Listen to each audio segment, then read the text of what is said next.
And welcome to RiskWire. This is our fourth podcast. It's hard to believe we've done three already. And so my name is Eric Fox. I'm chief economist here at Veros Real Estate Solutions. And today I am joined by John Fleece. John, why don't you introduce yourself? Thank you for having me on, Eric. My name is John Fleece, as you pointed out. I'm a manager of the data science and modeling team here at Veros. So I handle pretty much all things modeling, whether that's creation of new models or maintaining existing models. All right, so translation, this is a really smart guy we've got here with us today. So one of the things we thought we would talk about for this particular podcast is all the buzz we hear now going on about AI. And we thought we would just take a step back and talk about AI from a high level, and then maybe talk a little bit more about AI from the perspective of the housing market. So what about artificial intelligence and machine learning can you tell us, John, from a very high level and where it stands today? Absolutely. Where we see AI today has changed drastically over the last 18 months. We're seeing this type of leapfrogging tempo that you usually see once in a lifetime. We've gone from AI that could draft decent emails to AI that spits out full-length videos, composes legal letters, and reverse engineers supply chains. This is an adoption tempo that you usually see once in a generation. To put it in housing terms, we can now ask a natural language agent, pull every coastal condo that resold within 12 months for plus or minus 10% of the prior price and map any zoning changes. And it will write the SQL, it'll join the necessary tables, it'll plot the anomalies, and it'll drop a briefing deck in your inbox before your espresso machine finishes. That shift in the team's energy from wrestling data pipelines to interpreting what those patterns mean for inventory risk or pricing strategy, whatever it be, the excitement you're hearing is coming from people who have had that kind of order of magnitude moment from AI. Okay, well, now I'm going to be a little bit skeptical here, John. So when I am going through life, for the last 25 years, I've heard people say, I'm going to go Google that. And now, instead of people saying, I'm going to go Google that, I hear, well, I'm going to go do that on ChatGPT. And when I see the results of what ChatGPT gave me, it's suspiciously like what Google gave me. It just is packaged a little bit differently. It's got a little more organization, perhaps. Maybe it's more relevant specifically to what I asked for, whereas Google's a little bit more general. But at the end of the day, I'm not like, wow, this is a big change. Also, I'm noticing there's lots of people that are talking about AI that have no idea what they're talking about. And so I've got kind of this disconnect where I see some very basic rudimentary things that are being done with AI. And then I hear things like you describe, where it does sound transformational. So how do we get ourselves off of this seeming disparity in what AI really is? Absolutely. I think it's quite interesting that we're still learning exactly what AI really is and unlocking its true potential. I would equate where we are today similar to the launch of smartphones. You have early adopters, and then you have people who lag behind and take a few years to learn how to do more so maybe simple things. In fact, OpenAI CEO Sam Altman recently pointed out the generational divide that they're noticing with AI use. So he mentioned that for boomers, AI looks like a better Google. Well, that's what I would be then. So, Your words. all Just right, kidding. all right. Well, that makes sense based on what I just said, I guess. Yes, if you're looking for more of a search and retrieve of information, it can hone down more on specifics, maybe give you a little bit more context than just a simple web crawling platform that, like Google, that will connect you to the web pages. But it's interesting to touch on that point from Sam Altman. He mentioned that for millennials, it's like a life advisor. People are consulting it very frequently for major life decisions. And then for Gen Z and students, he said that they're using it as an operating system, that they really don't do anything at all without consulting AI. That tells you right there that you have three different types of services from the same technology. And of course, that's going to grow and grow over time. Uh,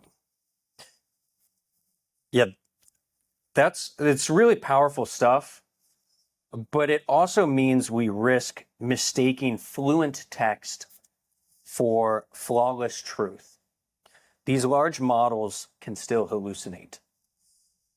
So their advice should be second opinion, not the final word. So we don't want to ever get rid of the human amongst the AI. Absolutely not. I think it's best to have this sort of trust but verify relationship with AI. Um, yeah, you certainly don't want to remove the person out of the equation.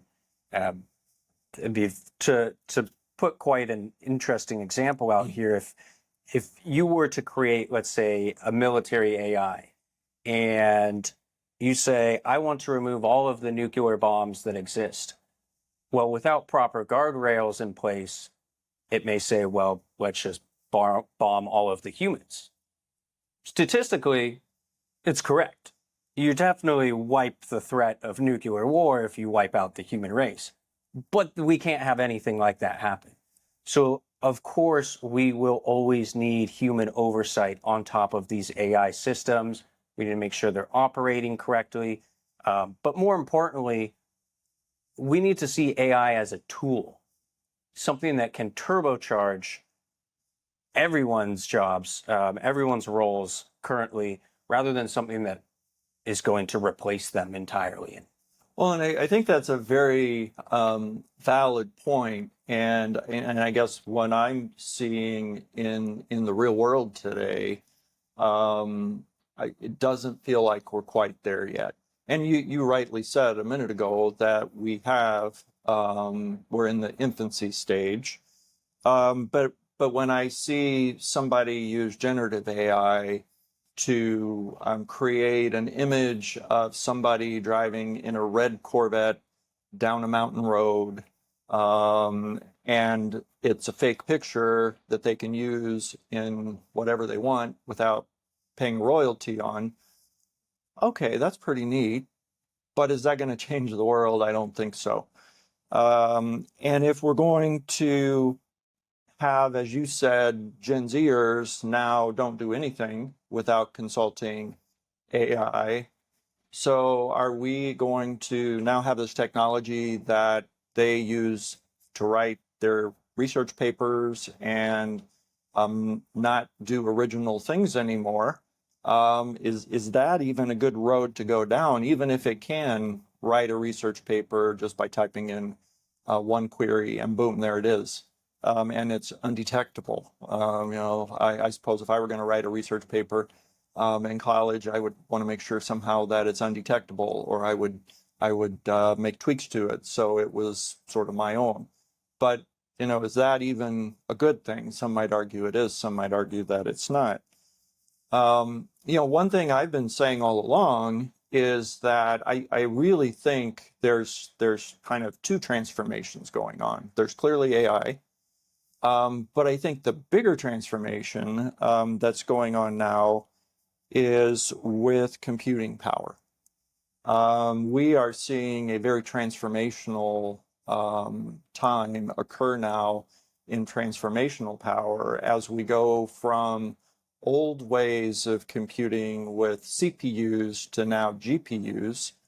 You've probably heard of companies like NVIDIA that design these GPUs. You've probably heard of companies like TSMC that manufacture these GPUs for NVIDIA. You've probably heard of companies that are new IPOs like CoreWeave that are now enabling this GPU technology for the masses in the cloud. This is all real. These are all real things. I mean, I've seen firsthand how, tasks that took days in as little as 4 or 5 years ago now take minutes. That's a big deal. And if we start to look at the evidence and you say, well, is this really transformational? I always say, well, look at the stock price. If you look at the stock price of NVIDIA in the last 5 years, it's up 1,500%. If you look at the stock price of TSMC in the last 2 years, it's up 120%. If you look at the stock price of CoreWeave since it IPO'd 2 months ago, it's almost quadrupled. So these are real companies that are part of not AI per se, but part of this computational explosion. And it doesn't matter what industry you're in, if you can do something now real time instead of making your customer wait 20 minutes, that's transformational, with or without AI. So I guess the question is, why is AI getting confused with this transformation in computational power that we're now seeing? Absolutely. You made a couple points in there that I'd like to address, all of them. I guess with the first point, just taking it back to the Gen Zers and their use of AI. Absolutely, AI can be abused. Some students, as you pointed out, will look for the easy way out. That's only going to shortchange themselves. The real gains will come when AI is used as a cognitive prosthetic rather than a shortcut. Delegating the routine literature to a model frees Gen Z researchers to synthesize viewpoints, design experiments, and challenge assumptions. These are skills that employers and professors value far more than keyword hunting. On the flip side of that, using AI purely out of laziness can erode foundational knowledge and source discipline. When a model delivers polished prose without rigorous citations, the students may skip deep reading, miss nuanced debates, and never learn to vet evidence, which obviously leaves them vulnerable to misinformation and hallucinations. As you mentioned, there's definitely been a boom in various stocks through this AI explosion that has happened over mostly over the last 2 years, but over the last 5 years, a lot of these stock gains have really gone exponential. What we're seeing is, yes, there's massive advancements in AI, but that's not without the hardware, as you pointed out. The hardware and the algorithms are dancing partners. The AI, the neural nets, this type of logic has been around since the 40s and 50s. But they needed 3 things that they never had before.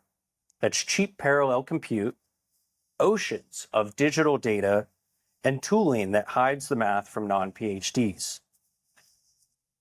With ChatGPT 3.5, that's when we finally saw that intersection. Training a vision model, for example, in our lab, something that may have taken 3 weeks to do on a CPU can now be done overnight on a GPU. Mm-hmm. And the accuracy jumps way up because we can iterate 30 times instead of 3. So compute unlocked the door. AI is what's walking through it. And companies like NVIDIA are essentially selling the shovels to this AI gold rush that I would say we are just getting started. In fact, if you compare this revolution of AI to the start of the internet, or the birth of the internet rather, which you could consider the digital revolution, we're very much early. Now that it's 2025, we're only 2 years into this whole AI ChatGPT situation. Well, that would put us in about 1993. So the web went public in 91, but we didn't have companies like Google until 98. So with AI, I still think that we're exploring. We haven't had our Google moment yet. It's still out there. We're still very much early. Well, and it could even be that the Google of AI is not going to be ChatGPT. And I remember I would go into the office. I usually went in like on a Saturday morning, and I was going to try this new thing called the internet. Nobody knew really what it was. So back in the day, this was all pre-Google, and so there was no Google that you could go search on, but you had to navigate around this web of computers that's connected around the world. So I logged into some computer in Israel or some computer in Germany, but you did so with search engines of the day like Netscape and Lynx and Alta Vista. And I know I'm aging myself when I say those things. They're not even around today. And so I think what we might be looking at is companies like ChatGPT or applications like ChatGPT may not even be the Googles of 5 years from now. So I agree with you definitely that we're in the infancy here. I think one thing for AI to ultimately be successful, as you've said, we have to go from saying, this is what it can do. It can send you a morning report that gives you all these data points, and it's a very valuable, capable tool to something that we really need to have. And I was, again, a little bit skeptical. I was actually at a dinner party a couple, 3 months ago. And this doctor and I, medical doctor and I, we started talking about AI, oddly enough. And so he was saying, he was a urologist. And when we started talking about AI, I said, well, are you guys using AI for any purpose? And he said, it's really funny you mentioned that. We had this company come to us. They're an AI company. They focus on reading MRIs. And then they will tell you, you submit the MRI to this company digitally. They read the MRI and they send you the report back, but no human ever looks at the MRI. He said we did that on 20, 30, 40 MRIs. And what we did, so we could assess how good the AI was, we had our normal process that we followed. We had a radiologist read the MRIs as well. And so now we had 2 sets of results. And he said, there's sometimes you read an MRI and it's not quite 100% clear. Is this opinion correct? Is that opinion correct? So he said, for these 30 or 40 samples, I also elected to do biopsies on every single one of them. So essentially, I knew the answer on every single one.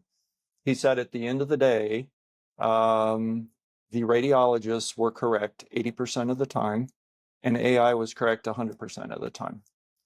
And he said, without a doubt, in his mind, there would not be radiologists reading the MRIs, at least in his field, in his specialty, in 5 years.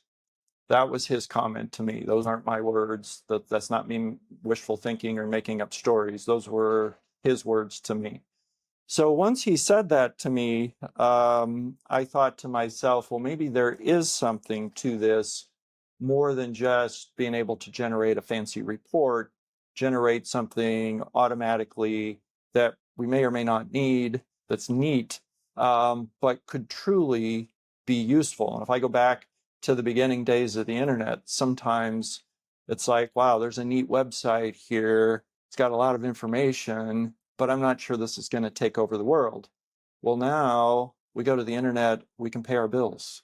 We can, and it's totally transformative. So I think that's sort of the challenge right now where AI is. What are going to be those things that are transformative? Absolutely. A lot of great points there. One thing in particular about AI, at least in what we are observing now, is it's creating a lot of digital efficiencies. I would say the amount of time it takes to code projects to completion or run equations, improve and iterate versions of software and whatnot, the time to complete those things is substantially reducing. Uh, you have things like autonomous vehicles that are rapidly improving at lightning speed. Another one is what SpaceX with the robot claws catching the rocket out of the air.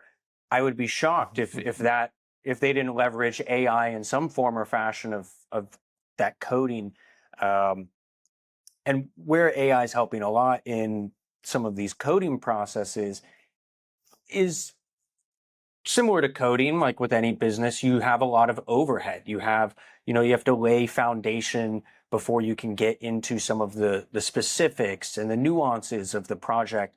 And AI can help drastically with those areas. If you have generic code, you can code it up in a second, rather than maybe it would take you an hour or two to write all of that code. Like with what you mentioned, the radiologist or the radiology, I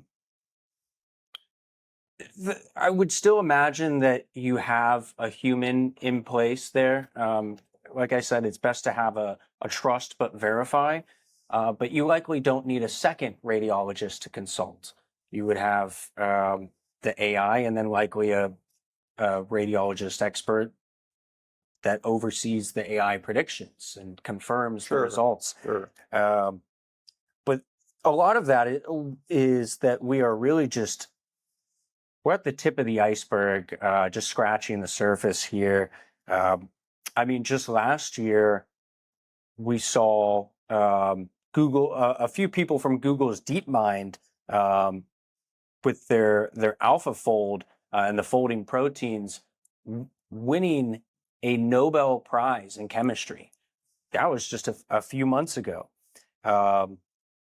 Things like also Google, their VO3, this video generation software that has hit the web recently, probably within the past month or so, and just last week on the NBA Finals was the first 100% AI authored ad by Kalshi, filling up a 30-second slot there at primetime TV.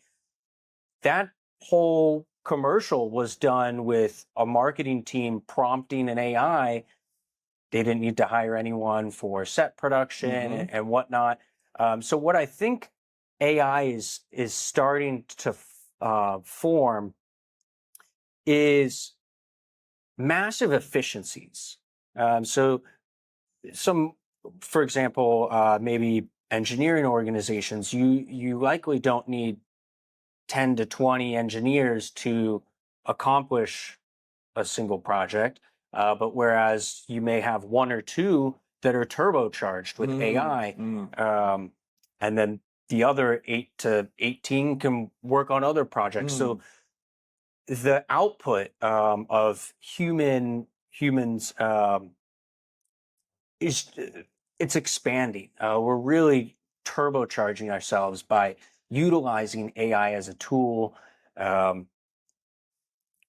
we can work very well independently, whereas before we needed these massive teams to move the needle.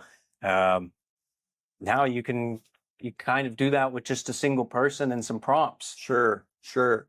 Well, and it's very interesting, the entire discussion we're having here on AI. Now this podcast is called On the House. It's part of RiskWire, and so we talk about technology, market trends for the housing market. So for this to be on our podcast here, we have to bring it home now to housing. Otherwise, we can let other podcasters, we just let other podcasters talk about this interesting topic. And when I sit back and I think about housing, housing prices, how do we accurately predict the price of a house? There's a lot of different things we do. And we've done those for many, many years. One thing we do, and a group of folks as a profession that do this, are called appraisers, and they get sent into homes. They look at the house. They say it's this many square feet. It's in good condition. It's got a great view. It's in this part of town, highly desirable, not desirable, and they come up with an estimate of value. So there's appraisers doing techniques to value. There's also, statistical metrics we have out there. Like, a lot of times people will see a house sell across the street and they'll say, oh, that's interesting. It's a different size than my house, but it sold for $300 per square foot. So if I multiply that factor times the square footage of my house, that should give me a good estimate for what my house is worth. And likewise, there's time trends, and we all know how markets have done in, say, the past year. So if you bought your house for $500,000 a year ago, and you see an article in the paper that says, hey, this market's gone up 10% in the last year, you say, rightly so, probably, that, oh, my house is probably worth $550,000 now. So I think there are all kinds of different models that are already out there that have been quite effective over the years at valuing properties. So for AI to be useful in the housing space, it has to bring something interesting to the table that's not already on the table. So what would be your thoughts on that, John? Absolutely. AI is bringing vision to the table when it comes to the housing market, or housing valuation rather. Just there, when you're describing the appraisal process, you couldn't be a blind appraiser. You're using your eyes to value the home. What we've done is we're giving computers and ultimately databases eyes into the condition of a home.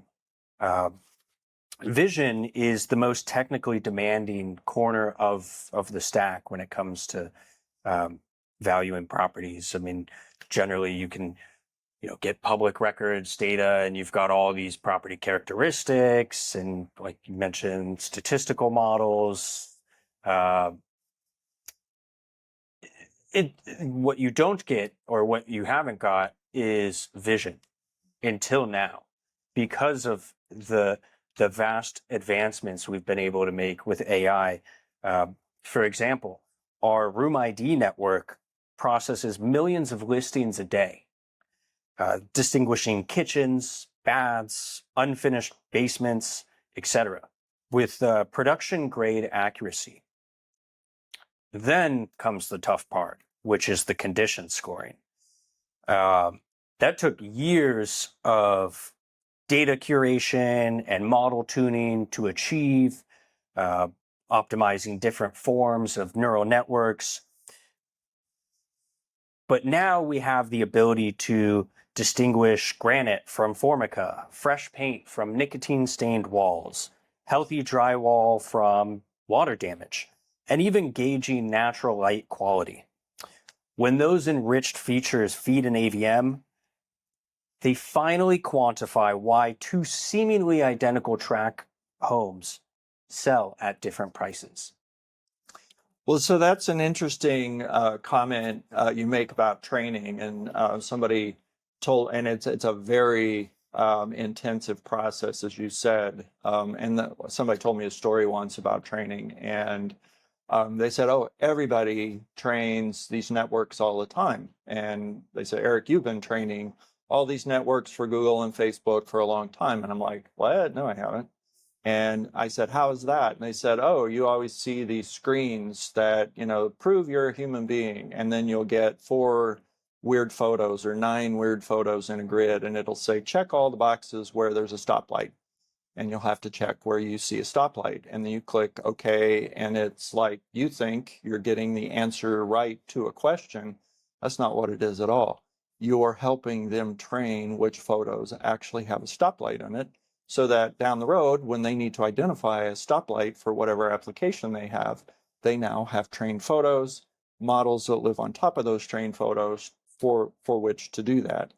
And so it sounds like you're saying for housing, the next natural step is simply to say, hey, do we have a kitchen?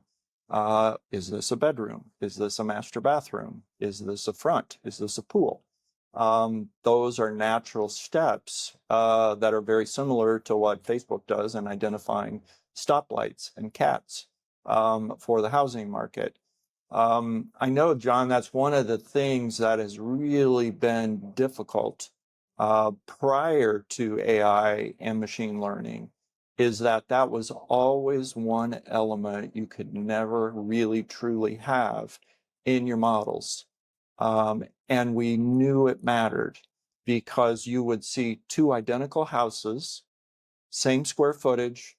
They were right next door to each other by the same builder, built in the same year. They both had the same view out the back. They had the same neighbors on both sides.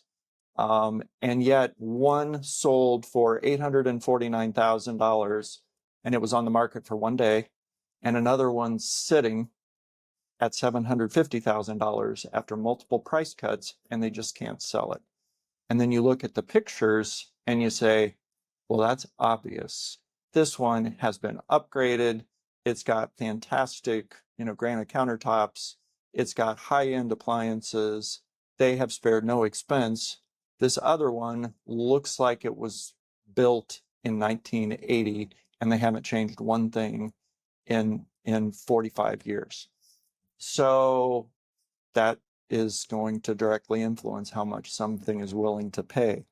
So you're saying that AI is going to be the way forward in assessing differences in condition of homes? Absolutely, without a doubt. Many models are treating condition like dark matter. You know it's there, but you can't really measure it. So they end up just spreading the error across everything else. Well, with vision AI in particular, it turns that dark matter into a column in your database. And because it scales, we can rescore the country very rapidly, quite frequently, instead of waiting for a human inspection once in a decade. So you've got this very, very relevant data point that can be updated with a high frequency, very insightful into the final selling price of a home that we weren't able to capture before. And a lot of this, to kind of circle back, is because of that advancement in hardware, in GPUs specifically, where we can train these massive models over millions of images rather quickly and accurately. And the models themselves are very fascinating. When you break down what it does, it's not very different from that of a human, actually. These image recognition or image evaluation type of models are really looking at pixel to pixel relationships. Well, that's not too far off from humans. When you think about how our eyes work and how we perceive things, everything here is just matter. Mm-hmm. It's all just molecules that are in a consistent form. And we go, okay, I know that's a table. I know that's a human. I've seen that before. It's the same thing. We're just codifying that process. So we're able to distinguish very well what good condition looks like in a property, what bad condition Mm-hmm. looks like in a property. And now we know how to adjust for it accordingly. Well, and that's interesting because when an appraiser goes to a property to inspect the property, that's precisely what they do. They say this property is in fantastic condition. It's in average condition. It's in need of significant repair. It's uninhabitable. They have different conditions that they will score the property on. So it's kind of sounding like you're saying the appraiser is using his or her own internal AI in their brain to make that assessment. And so a mathematical model would need real AI to do the same thing. That's precisely it. What an appraiser does intuitively, oh, that kitchen knocks $25,000 off of the comp. Well, we can now do that with a model that saw millions of kitchens during training. So we've codified that process.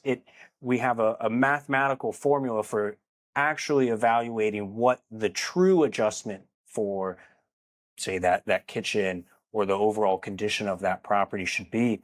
Going back to your radiologist example with the 80% accurate humans, but 100% accurate AI, nothing's to say that appraisers are right 100% of the time. But if you can back it with real hardcore evidence that, no, we know this kitchen should be worth XYZ because of these different features that are consistently delivering over time, well, that's where you've got massive value. So at the end of the day, the appraiser, the human, still signs off, but they're starting with a data-driven adjustment rather than gut feel. Right, right. And that's a big difference. So I guess based on our housing discussion with AI, it feels like we're in the early days of the internet, as you said before, and something big is there. Sounds like something really big is definitely here. And what exactly that's going to be with AI, maybe that's still, the verdict is still out, but it seems like a lot more than hype. Absolutely. As we already talked about, there's some advancements in healthcare. Healthcare is probably one of the biggest areas where we'll see a lot of benefit from AI. You can get just such personalized diagnosis and care that will be done at scale and speed that we have never seen before. Um, even if you look at the way warfare and military fights are being fought, there's starting to be a heavy use of AI systems. Just in the Ukraine-Russia conflict, Ukraine was using a bunch of AI drones to target specific targets, for lack of a better term. You've got to kind of go back to some of the stock conversation, and probably one of the most hyped future IPOs out there is Anduril Industries and their autonomous weapon systems.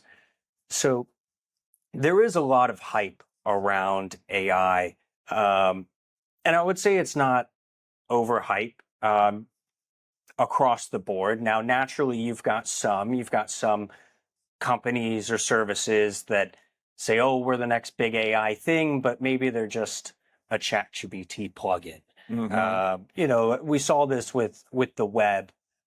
So many companies came out and said, "Oh, we're this big internet thing," and of course, naturally, many of them got shaken out. But the major players are left standing. The real value is there at the end of the day. Um, so I really think, I guess, to rope it back to the internet analogy, we're past the dial-up modem moment, but we haven't hit broadband ubiquity yet. Now, have you even logged into the internet with the dial-in modem? Personally, no. Didn't think you had, but just checking there. You're right, though. I couldn't resist. Yes, naturally. So there's a lot out there for AI, and how we evolve, how the business landscape evolves. For executives, the playbook is essentially treat AI as a force multiplier, not a headcount reducer. You want to appoint these small tiger-like teams to embed it where you're spending the most analyst hours, and invest in data governance early with a capital E. Same with AI ethics, double capital E there. Um, Many companies have been forced to adopt AI Mhm. ethics, so that we can quickly integrate. Um, my prediction is that the real winners of this AI boom, this AI wave that we're riding, it won't be the firms that buy the flashiest model. They'll be the ones that weave AI into their operating fabric the quickest. So, as we like to say, AI won't replace appraisers, but appraisers who use AI will replace those who don't. Oh, that's a very interesting way of saying it. Well, thank you everybody for joining us today for our fourth episode of On the House podcast here on RiskWire. We thank our guest today, John Fleece. And again, my name is Eric Fox, and please follow us and watch on Apple Podcast, Spotify, and on YouTube Podcast. Thank you again for joining us today.